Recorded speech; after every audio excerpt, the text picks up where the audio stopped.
Vamos a hablar de los meniscos. Hay una desproporción de facetas del fémur con respecto a la tibia. Para ajustar esto se presentan dos fibrocartílagos, uno interno y otro externo de adaptación.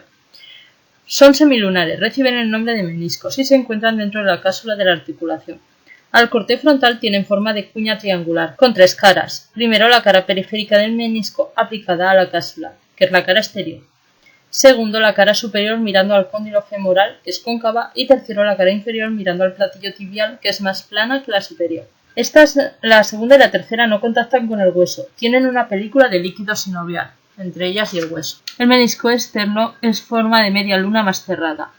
Vistos desde arriba tienen forma de media luna. No cubren todo el platillo tibial, solo cubren la parte más periférica del platillo tibial. La tibia tiene una película de líquido sinovial. Luego está el menisco, luego el líquido sinovial y luego el fémur. Solo las astas se insertan en la tibia, el resto está bañado por líquido. ¿Dónde se insertan? En la asta anterior del menisco externo en la superficie preespinal, en su parte más posterior. Y en la asta posterior del menisco externo en superficie retroespinal, en el punto más anterior. Luego el asta anterior del menisco interno en la parte anterior de la superficie preespinal y el asta posterior del menisco interno detrás del asta posterior del menisco externo en la superficie retroespinal.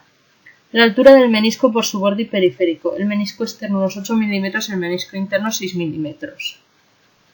Visto desde arriba son más anchos en la parte posterior. La anchura promedio son 10 mm. La parte anterior del menisco interno es delgada, menos anchura, zona que se lesiona con facilidad. El menisco externo mantiene su anchura.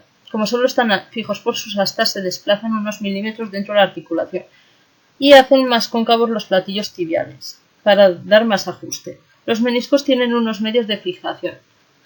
El principal es por la fijación de las astas. El segundo medio es por el ligamento coronario y es la sujeción del menisco a la cápsula. Débil, no es mucho. El ligamento entre la cara periférica del menisco y la cara profunda de la cápsula.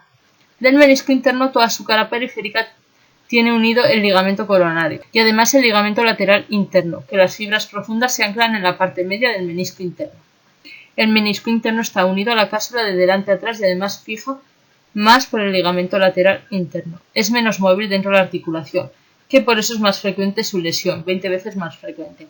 Una lesión importante en el ligamento lateral interno puede lesionar el menisco interno. El ligamento coronario del menisco externo solo se sujeta a su mitad anterior. Se termina allí porque allí hay un músculo, el comienzo del músculo popliteo, y por eso la mitad posterior del menisco externo no está sujeto a la cápsula y no tiene ligamento coronario. Por esto el menisco externo se desplaza más. Y este menisco no tiene nada de relación con el ligamento lateral externo, porque este ligamento está además muy separado de la cápsula. El tercer medio de fijación es por un ligamento pequeño, el ligamento transverso de la rodilla o yugal, que es una banda fibrosa horizontal de unos 4 o 5 centímetros de longitud que une las partes anteriores de los meniscos, saltando de uno a otro. Los meniscos se desplazan un poco hacia adelante cuando vamos a extensión y un poco hacia atrás al ir a flexión. Se le llama yugal porque hace de yugo para que cuando se va a extensión no se separen mucho uno del otro. El cuarto medio de fijación para cada menisco es un ligamento que une el menisco al lado correspondiente de la rótula. El nombre es ligamento menisco rotuliano, que están fundidos con la rótula. Desplazan los meniscos junto a la rótula en extensión hacia adelante unos milímetros. Y el quinto medio es el ligamento menisco femoral. Solo en el menisco externo, pequeño ligamento desde la parte posterior del menisco externo a buscar el fémur, en la escotadura intercondilia. Y en el menisco empieza detrás del asta posterior del menisco externo. Algunas veces se coloca delante del ligamento cruzado posterior, pero es más frecuente que esté aplicado a la cara posterior del cruzado posterior, llamado también ligamento de Rysberg o ligamento meniscofemoral. Funciones de los meniscos. Adaptan la congruencia entre fémur y tibia. Funcionan como si fueran cavidades glenoideas desplazables. Unos milímetros hacia adelante en extensión y unos milímetros hacia atrás en flexión. Se moverá más el externo. Movimientos más amplios gracias a la existencia de los meniscos. Hacia la extensión los cóndilos ruedan de atrás a adelante y se deslizan de delante a atrás.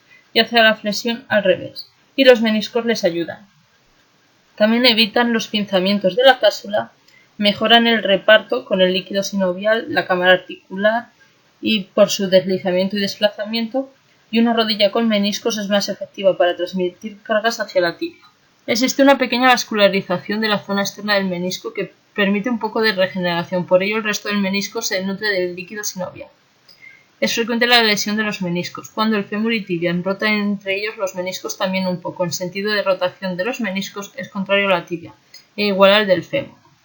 Lesiones frecuentes en mineros por posiciones forzadas mantenidas o por cargas intensas por movimientos bruscos rápidos o forzados de la rodilla. Ejemplo en el fútbol, el que lesiona los meniscos es el fémur. Las rotaciones repentinas en sentido interno llamadas distorsiones de las rodillas con rodillas flexionadas y frecuente en fútbol y esquí. Lo más frecuente son desgarros en forma de arco, desgarros en asa de cubo cuando una serie de fibras del menisco se levantan hacia el fémur. Diferencias entre los meniscos. El externo tiene forma de O,